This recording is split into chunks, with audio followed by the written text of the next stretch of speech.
Bien, bien, chers participants, je crois que nous n'avons pas énormément de temps devant nous, donc nous allons reprendre. We don't have much time, so I think we should resume the session quickly. Donc cette fois-ci. This time.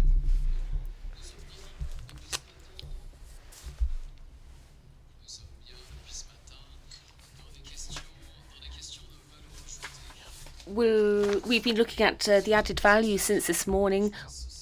We will be looking at the social side of things and the economic added value from the point of view of the buyer as well as that of the seller.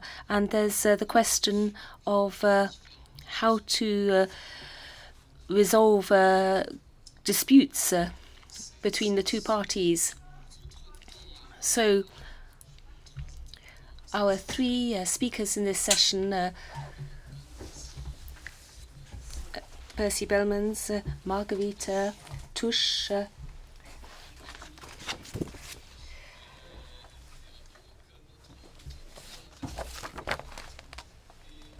will be talking to us, but our first speaker is David BENOTMANE. He's with Glossa Group as language technology consultant. He has had a very rich career in Switzerland and in Germany, where he has done a lot of things I could run through, but I won't do so because you have the details in the program. And I think it would be much more interesting to listen to David himself. So David, you have the floor. You can use this for your slide presentation, for your... Thank you very much. Hi everybody, my name is David BENOTMANE. I'm a solution architect actually and product director at Glossa Group, which is a language service provider based in Hamburg, Germany. We work with large companies in DACH, Germany, Austria and Switzerland. And I was the former manager of the largest company in Switzerland for the translation unit, the Migros Group, with over 100 translators. So today I will briefly present one aspect that the Translate Europe Forum asked me to present, and it is to define what is the added value of translation for companies and LSPs and other stakeholders. So why quality of translators matters more than ever in business? Quality in a product or a service is not what the supplier puts in, it is what the customer gets out and is willing to pay for. What makes a quality product is not based on how hard it is to make it or whether or not it costs a lot of money, as manufacturers especially and typically believe. Customers pay only for what is of use to them and gives them value. Nothing else constitutes quality for them. For your business to succeed, quality should be maintained at every level. Every product, service, process, task, action, or decision in an organization can be judged in terms of quality. How good is it? Is it good enough? How can we make it better? And quality management, even for translation, plays a crucial role in a company's growth and performance in a globalization world. It is also a key resource in the competition for customer relationships. The end goal is always to enhance customer satisfaction and drive business growth. So, quality of translation is more than just about your finished products or services. It's all about the processes, systems, and people that are behind the translation. What quality means for your organization in the translation is ultimately a question for your stakeholders. Delivering quality in your organization means knowing who your stakeholders are, understanding what their needs are, and meeting those needs, even better exceeding these expectations, both now and in the future, especially for risk avoidance, like I show it here, And by stakeholders, we mean anyone who has an interest in the success of what your organization does. Your customers, your suppliers, your staff, and the community in which you operate. In many industry sectors, the notion of translation quality is one that seems to crop up all the time. Sometimes it feels like it's used merely as a buzzword, but quality is a real concern, both for the seller of a product or a service and the consumer. In the same way, the question of quality appears to be omnipresent in the language service industry as well, and I will give you some example, but before I comment them, anyone who has ever been proofreading a translation knows that task definitions are very important. Despite the fact that industry standards have been around for quite some time, terms such as quality evaluation or quality control, quality assessment or quality assurance leads often to confusion and misleading expectation and increasing risks. This may be due to a misunderstanding of what each process involves. So as former manager, I have some cases like you see here. And the first case, the translator forgot to translate a brand of the product sold at the reduced price. And this omission cost 300,000 euro to the company. But it was sold out. So not so catastrophe as expected. In the second case, the supplier translated the label with machine translation without post-editing, and the product manager considered recalling all products from 600 stores. He didn't, because this was sold out before he decided to do it. In the third case, the producer forgot to have the packaging proofread by the communication agency, and the translation error made headlines in many newspapers and blogs in the country and in Europe. So let us take this opportunity to clarify the terms about translation quality. Translation quality evaluation, TQE, or quality control is the process of evaluating the overall quality in a completed translation by using a quality model with predetermined values, which can be assigned to a number of parameters used for scoring purposes and know if the required quality level has been reached or not. So the output. This is a model that we use, that we completed from the SIA norm, which is a very used model for the automotive industry. And we completed it with 3 error dimensions like formatting error, local convention error, and customer specification errors. But it's not all. If you assess the quality, so the name for that is Translation Quality Assessment, TQA. This is a process of evaluating the overall quality in translated documents over a time period using different quality models or different evaluation methods with predetermined error categories, error severities, document samples, segment types to check, with estimated risk level for the documents types, or required quality levels parameters that apply superordinate rules, for example, repeated errors that doesn't count twice or 3 times, and KPIs that you can use for statistic purposes, such as overall quality results, quality trends, or quality variability of the translations. These are the parameters that we use in our system and methodology. Linguistic quality assurance refers to system put in place to preempt and avoid error in quality problems at any stage of a translation job, so on the product and on the process. And that's the purpose of my proof, the system I'm responsible to develop with our team of linguists and developers, and a methodology as well that allows our proofreaders and a QA expert to identify errors, analyze them, and understand the source of these errors by language pairs, countries, industry sectors or business units, document types, vendors or processes, and let QA managers and terminologists define optimization measures to increase the quality of the next translations. Let me show some example of what we use. This is the overall quality and trends above a time period.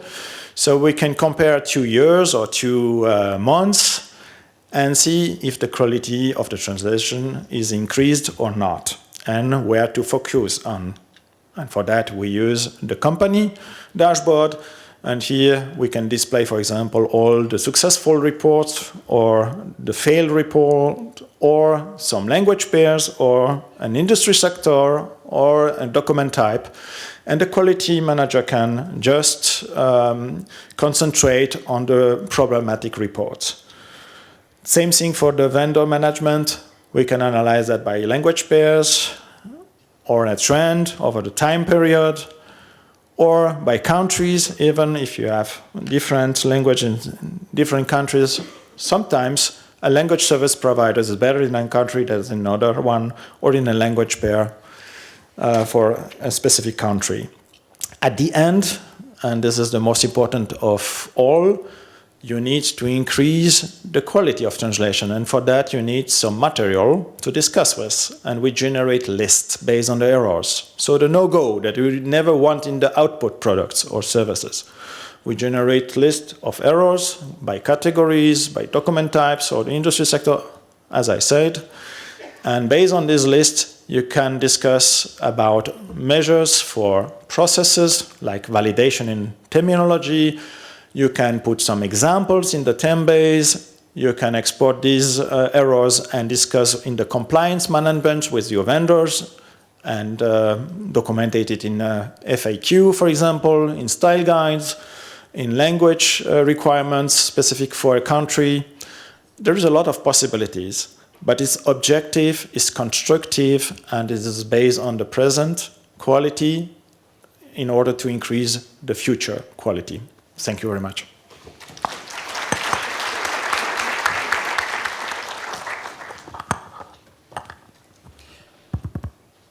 Merci à Philippe. Thank you very much indeed, David BENOTMANE. A first approach which is very much based on computer tools and digital tools. I have the feeling that in the second approach we will very quickly be coming back to a number of terms we heard this morning. Biotranslation, biotranslators, and then transcreation as well. And it's Percy BALEMANS who will be talking to us about this in English. So Percy BALEMANS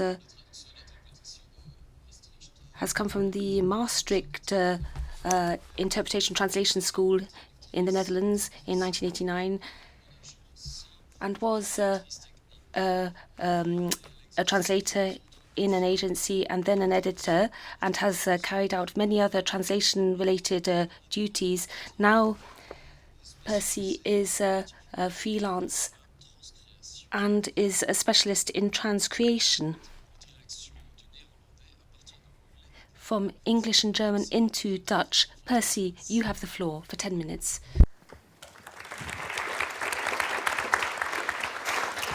Merci. That's about as far as my French goes. I haven't got a presentation, let's say, that I'm more a person of words. In my work, I mostly translate texts that go to the consumers. So basically a lot of traditional media, so that's websites, TV and radio commercials, brochures, in-store display material even, but more and more new media. So you can think of newsletters, emails that are sent out to people, blog posts, YouTube videos, well, the subtitles for them, Facebook and Twitter posts, banners, Google ads, anything you can think of. So when people talk of transcreation, they usually think of translating slogans all the time. I do that sometimes too, but most of my work is all these types of texts mainly. And what is most important when translating these types of texts is that you speak to the language in their own to the clients in their own language. And I don't mean their official language, but obviously, you have to speak to them in English, German, whatever. But more important is that you speak in their own, well, let's call it lingo, the language they speak in, and that fits the product. So, for example, if you translate something for something I've done before, for a smartphone that was especially developed for senior citizens, you use different kind of language than when you translate something for snacks that are aimed at teenagers. And it's really important to do that. To be able to do that, you have to have certain skills. to be able to use the right tone of voice is very important. You can't make it too formal, for example. Don't make it into some sort of legal text. You want to sell it. You want to seduce the customer to buy this particular product. You should also use the right language for the purpose of the text, because some texts may be more like technical instructions. I mentioned the in-store display material, for example. Sometimes it comes with instructions for the personnel in the store to set it up. So that might be less advertising and more straightforward. There's terms and conditions as well, which tend to be legal. Although I see a little bit of a change in that clients want that to be in the same style as the rest of the advertising. And I applaud that because it makes them a lot more understandable. I mean, if you speak about risk avoidance, a lot of these terms and conditions seem to be risk avoidance for the client, but not for the customer. Especially these days with big companies having, huge pages and pages of terms and conditions, it's almost as if they don't want people to read them, so they can, sort of trick them into all sorts of stuff. Creativity is obviously a very important part of it. There you will come across wordplay and puns, not just in slogans, but also in the text. You will have headings that you have to translate and that have to attract the attention of the customer. Very important is the awareness of cultural differences. I'm sure you've all seen examples on the internet about things that have gone wrong. I came across one myself. I was once asked to translate an announcement for a Christmas shopping day from a British company that was going to do this in the Netherlands, and it was planned for the 5th of December. Well, if you live in the Netherlands, you know that the 5th of December is St. Nicolas Day, which is a feast for children. It's when they get their presents instead of with Christmas. And it's sort of an unwritten rule that shops don't start their Christmas advertising until after the 5th of December. So, advertising Christmas shopping day on the 5th of December in the Netherlands is not a very good start. I noticed a couple of months later the shop was no longer there. I don't know if that had anything to do with it. And finally, social media is becoming more and more important because obviously it's a very easy way for companies to advertise. It doesn't really cost that much. Things can go viral if they do it right.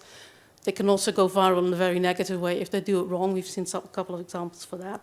So that's very important to keep up with social media as well. And that's basically what I would have wanted to say about this. Thank you.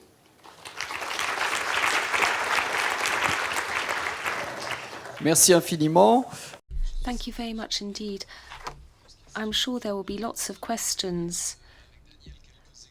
We saw some examples of translation which posed problems, albeit not serious ones, but there are some that are serious. Nevertheless, with Percy, we saw there were some principles that need to be adhered to avoid these problems occurring, and that creativity isn't done away with. But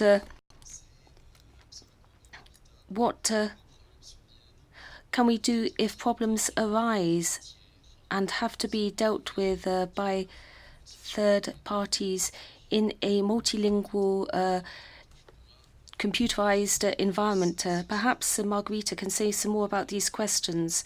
Margarita is a lawyer by training. She works in DG Justice and Consumers at the European Commission. She's been there since 2017. She is responsible for modernizing the online platform for the resolution of conflicts relating to consumer complaints. Thank you. Good afternoon. Good to see you. So thank you, Nicolas, for introducing everything that you said is true. We are the European Commission, Directorate General Justice and Consumers. I have a small presentation as well. I don't know if it comes up or not. Yeah, it does. So we are the Consumers Directorate within our service, and we are not resolving your disputes. We are not directly enforcing the consumer law. So please do not, if you have If you have an issue, please use one of our tools. Please go to our website, but please do not write to us directly because we will not be able to resolve it immediately. The Consumers Directorate, we are dealing with several different things. There is a unit that deals with overall coordination, cooperation with the consumer organizations. There is a unit that deals with the legislation. Our role there is to oversee the compliance with the European consumer acquis, and also propose the new legislation. There is a unit that deals with exclusively with the product safety. So it was very interesting to hear what David had to say about the influence of translation on the safety of the products and the risk. And of course, there is the unit where I'm working, which is called the Consumer Enforcement and Redress Unit. So I don't know if the word redress is also used colloquially. Basically, what we deal with the cooperation of national authorities in terms of implementation, enforcement of consumer law. So we do not have enforcement powers ourselves, but we provide support and provide the IT tool to the national authorities of all member states to address serious consumer issues together. So the recent achievement that was also on the news was, for example, when the Airbnb committed to increase the price transparency. That was thanks to the consumer protection cooperation between different member states. We also have on a different level, we have the network of European consumer centers, which helps people who suffered when they bought something in a different country, or when you were on holiday, if you had a problem with your transport or your accommodation, or, for example, it could be even a financial service provider abroad. There is a network of professional lawyers, case handlers in 30 countries. This is not limited to the EU, but we also involve the Norway and Iceland. And finally, there is the whole framework on the consumer redress, resolution of the consumer disputes. And here we go to the European Online Dispute Resolution Platform. It is a relatively new tool. I'm a business manager. The tool went live 3.5 years ago in February 2016, and it is one of the unique tools which is available in 25 languages. Still no presentation.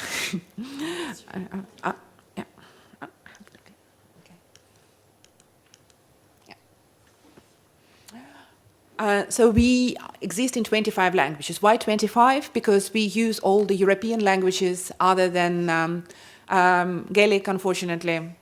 And we also use Icelandic and Norwegian.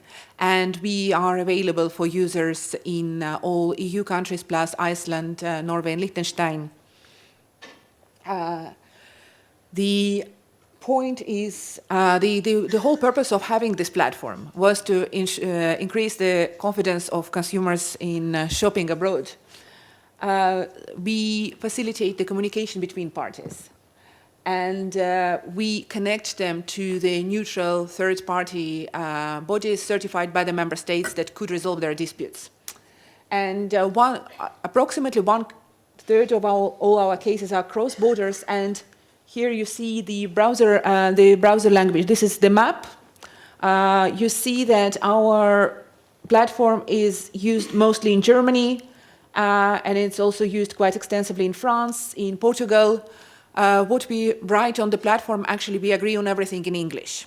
So we will get a little bit later to the question of the translation. And only 27% of users use English as the browser language. So it is not very different from the case of Europe, when English is still the most used language, but it is not the majority. we have to inform the consumers about alternative dispute resolution, about the procedure, what you can do to resolve your dispute, where to get help. And this is something that we do. We have basically 3 ways to do the language work on the site. So the static part of the site is translated professionally. And as I said, we agree on everything in English, but we have to we only have 12 languages in our unit. So we have to rely on the quality control of DGT and also the Translation Center in Luxembourg. And then here we also provide the complaint form. This is it. This is your way to this is the way to structure your thoughts, and that's something that is also available in 25 languages. So it doesn't matter where you live. You can fill in your form in your own language, and the trader will be able to e-commerce. So this is limited to e-commerce only. The trader will be able to read it in the trader's language. Then we also use the machine here we use the automated translation. So the form itself is translated ex ante, but for the free text, the one that consumer enters, there is a automated translation, formerly known as e-translation, provided by the European Commission. And the trader also, when the trader responds, then you as a consumer are able to use the automated translation to check what was the reply. Now we also have localized support, and we have the a la carte service. So if you agreed with the trader to refer the dispute to the third party, and the third party has delivered an outcome, then it's a legal document. So automated translation might not be sufficient. There you have the right to ask to have it translated by the Translation Center in Luxembourg, and they will do it free of charge for you, and they will charge us, but for you it will be free of charge, but only in one language. And we were trying to check if it works, and it was very interesting to hear the presentation of the colleague from the Europe website, because we actually came to very, very similar conclusions. So we work in English, and we really put a lot of effort in having information correct and in a conversational language in English. But when it gets translated, again, we do not have all language capacities. We rely on services for the quality control. When we compare the satisfaction rates of the users who use it in English and the users who use it in other languages, there is actually absolutely no negative effect. Users that read the website in French or Polish are just as happy as the users who used it in the original language. Then also with automated translation, what we know already that it has limitations, especially for the small languages. Especially, for example, for our Finnish colleagues said that, for example, in Finnish, the issue is that a lot of people use the regional words and maybe do not type correctly. So it is the automated translation today still doesn't accommodate for that, so it becomes complicated. But the users who report that they have used the automated translation or had their outcome translated, actually they are more compared to an average user, they're much happier.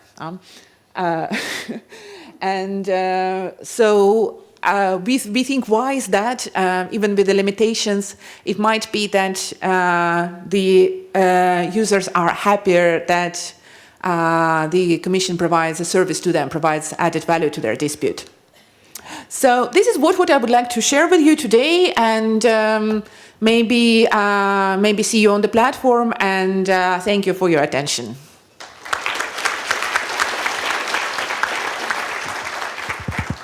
Merci beaucoup. Thank you very much, Margherita. And I think that after that third intervention, we can see that multilingualism and translation really is one of the preconditions of European democracy. and even the broader European area. Now, of course, language is a democratic phenomenon. Is translation the same? It's, in a way, I suppose you could say it's a phenomenon of persuasion. I think that certainly for the debate part of this session now, we are going to take part in democracy, namely questions on Slido, but also persuasion, because we're going to give the floor to those of you in the room. So perhaps we'll have 2 questions from the room, and then we will go back to Slido. So first question, please. So I have a question for you. So basically, your findings are that using machine translation actually gives better user satisfaction than using human translation. That's it.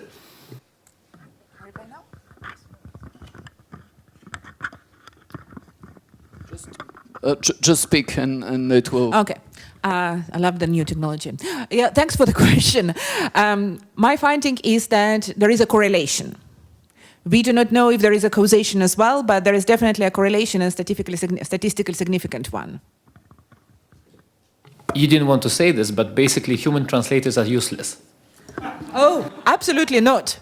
Because there is a correlation between the satisfaction rate of people who are using the website in languages other than English and the satisfaction rate. So the we love the human translators. So we wouldn't be able to fulfill our legal obligations without them. But interestingly, the machine translation doesn't decrease the satisfaction rate. We were a little bit afraid of that, but it's not the case. Une autre intervention. So another comment from the room. I have a question to David. It's about quality and overall. So in spite of the fact that there are many different QA models in the industry, like Lisa or DQF by Taos, we still do not have overall industry standards about what amount of mistakes is still good for purpose, and so on and so forth. So when we ask our clients about what is good, how many mistakes is acceptable, the answer is often, even from profound companies, 0 mistakes per 1,000, for it's for pretty big volumes, which is impossible, of course, technically, even. So are there any kind of statistics or work which is done about what volumes, amount of mistakes are good for this or for that purposes, to be a kind of overall industry standard or something of this kind? Thank you. It's a complex question. There is a part based on the quality as product. So you deliver a product and you want a qualitative product. For that you have to define what is quality that you expect and you require. And the only way that we find out is to define it by a very deep granularity. Every document type or every language pair has different requirements. You cannot compare Korean with German.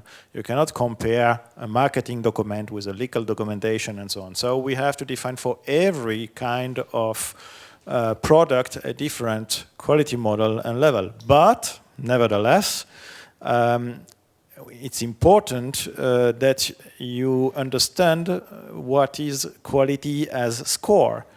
And the score is an indicator like temperature, like volume and so on. So you understand what is the dimension of your problem. And when we speak about problem, manager never hear a very, they don't like this word because it means cost and problems, issues, jail, and so on. So negative connotation, risks. And it's exactly the purpose that we have with our tool, system, and methodology. We defined the quality of a translation by risk avoidance. And if you have 2 categories or 3 categories of severities, you can easily ask any QA or risk manager what is a major risk for your document here. Hurting a person or a loss of financial loss or maybe the stop of the production. And if they know that, of course you can brief your translator and say, be careful, in this specific source language we have identified a risk, a major risk of financial loss. So be very careful by your translation and translate exactly the claim we want. Or translate the price that we have here and don't modify it. Or never forget the brand. Merci beaucoup. Alors, Thank you very much. Well, that brings us on straight away to our first Slido question. Now, I hope you've had the chance to prepare yourselves because, in fact, it's been in front of us for some time. Is there a correlation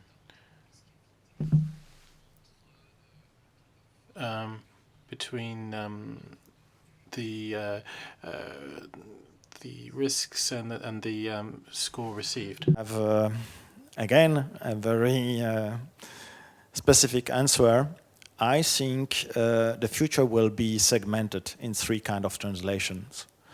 The highest segment will be a human translation, which requires the highest quality levels. And semantic errors are only possible to understand, identified, and correct with optimization through human being. The second segment will be the specialization that we heard about this morning. So you will have the best experts available with high capacity and high productivity for the best price, but you want the exclusivity, so you don't want that your competitors have them as well. That's the second segment, the specialization with time aspects. And the third segmentation, I believe that the low-cost translation will be overtaken by machine. As I see in Hangzhou last year with the presentation of Alibaba, they translate 100% with the machine, 50,000 words by second. And IBM just stopped every human translation worldwide last year. So this is a trend. Now Facebook is doing the same thing. Tesla is creating a robot for the cars and anything. So the trend of poor translation is going to the machine translation, but not the other 2 segments. well, thank you very much. Next, we have a question for Percy about client-translator relationship. Do you mostly work for direct clients or through LSPs or translation agencies? I would be tempted to pepper this question with another one. It was suggested this morning that Transcreation was just a clever name for translation, that any competence that deals with translation amounts to transcreation and vice versa. What would you say about those 2 questions? Well, I do agree that a lot of other types of translation have similar techniques that Transcreation uses. Sorry, I'm losing my voice. The way I use the term transcreation is basically to talk about translation of advertising material. And I use it with the clients I work with, mostly agencies. They will sometimes send me an email and say, I want you to translate this, or with another job they will say, I want you to transcreate this. The difference is it's nothing to do with quality or whatever. The difference is that when I do a transcreation, they want some extra information, for example, a back translation, because the end client might not read Dutch, so they don't know what I've done with it. They might want an extra rationale where I explain what I've done with wordplay, with puns, etc. Sometimes they want multiple alternatives, especially for a slogan. They want more options to choose from. So that for me is basically the difference between the 2. It's got nothing to do with that transcreation is better or higher quality or whatever. If I do a translation, I'm trying my best just as hard as what I do when I do transcreation. And like I said, I work mostly for translation agency. The downside of that is what has been said this morning, that I don't have direct contact with the clients, with the end clients. But these agencies are specialized in transcreation, so they usually do know what I need. So normally I do get an extensive brief. And more they do organize contact with the end client, where they just set up a Skype meeting where I can talk with the client, and usually with other translators in other languages as well. So. Well, thank you very much. We've just had another question that's just popped up in French, thanks for multilingualism, and which could apply both for Margareta and for Daniel about taking into account the principles of clear writing to measure the quality of translation and adding that a correct translation is not necessarily a fit-for-purpose translation. Margareta. So on our side, I can say that we rely on the procedures of our partners of DG Translation and CDT. So far we haven't. We do control in the languages that are available in our unit, but basically we trust that DGT and CDT takes into account this principle already, because. This is a part of the DGT basically is responsible for the clear writing principles as well. Thank you very much. Do you want to expand on this, or would you rather answer the question about sharing the results with the translators? It's of course extremely important for translators to have feedback from their clients, be they direct or agencies. How do you manage that? Feedback management, query management, communication are skills that are essentially human. And so for every process, you have a back process. For a translation process, you have a financial process, which is corresponding to the product, and you have a communication process as well, backwards and onwards. So briefing, query management, feedback management about process or about products or about behavior as well. This is very important, but never forget the most important thing, and this is attitude.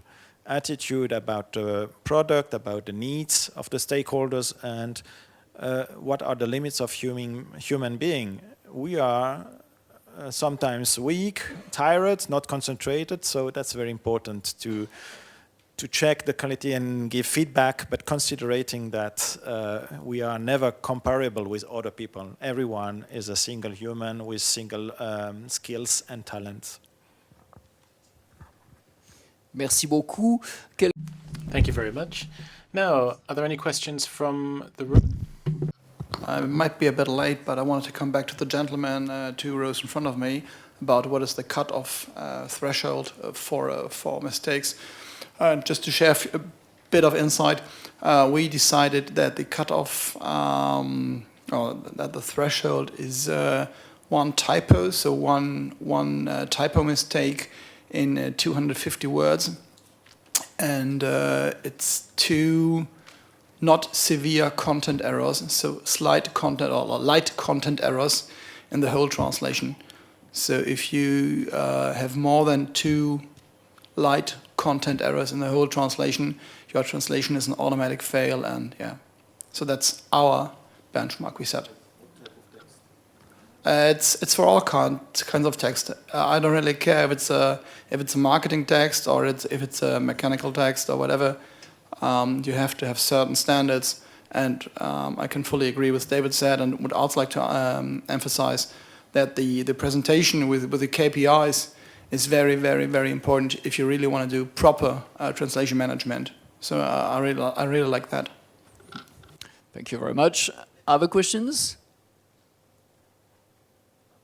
We can go back to Slido then. David, there's a question that's been awaiting you for some time. Do you use TOS DQF for monitoring quality or a different tool? And you might be able to tell us what TOS DQF is. And would you mind sharing with us which tool? Basically, TAOS defined a QR model for machine translation and wants to share the results across different industry sectors and actors of the market, which is a good thing because you can understand what are the needs of different markets and understand what are the issues. But the model that they have is based on MQM harmonized with DQF. You can have a lot of error categories. They simplified it to 10 errors categories. They have 3 levels of severities and weight of errors. I think it's up to you to define what you need. In marketing, stylistic errors are important. If you have a wrong claim, if the agency puts some punctuation always at the same place, this is not a structural error. So you have to define yourself what you need as QM model. So QT21 was a European initiative. They defined about 166 subcategories, I think, which is nice, but how to train the people about so many errors categories? Be simple. Keep in eyes the needs of your stakeholders. If they have only 10 risk identified in their company, financial loss, for example, stop of the production, or an image problem, or an internal communication comprehension problem, just find out which are the category that you need to define the quality level that you want to measure. And then you make a model for every kind of communication. For example, for a website, it cannot be the same thing as technical documentation, because there is law enforcement. Every translation is a product, and you are responsible on the legal level by penal law and civil law. If there is a mistake in a translation, you can be sent to the jail or pay a very high fine. That's not the same thing for a website. Or maybe with GDPR now, there are some other issues. Well, thank you very much. Any other questions? My eyesight is terrible, but I don't see any arms raised. So we've seen the question. We've already talked about software and quality checking. I'm just checking. Yes, there's the question of the consequence of an automatic fail for a translation, and oh yes, and there's somebody. I asked whether you praised your translators for good results or you only discuss bad results with them. Was that question really answered? You want to use your mic? So I guess this question was for us. No, but this is a fair point. So if the translation quality is good, then we take it for granted. So far we haven't shared this result with the translators. It's a good point. Thank you for pointing it out. But we expect good quality from our translation, and most of the time these expectations are met 100% and beyond. Merci infiniment. Vous savez. Well, thank you very much. You all know that when it comes to translation, there is one thing that's fundamental, and that is respecting deadlines. Now, we now know on the subject of deadlines that it is 4:30 p.m. and that's the end time for this session. So might I ask you to give a round of applause to our speakers once again, please?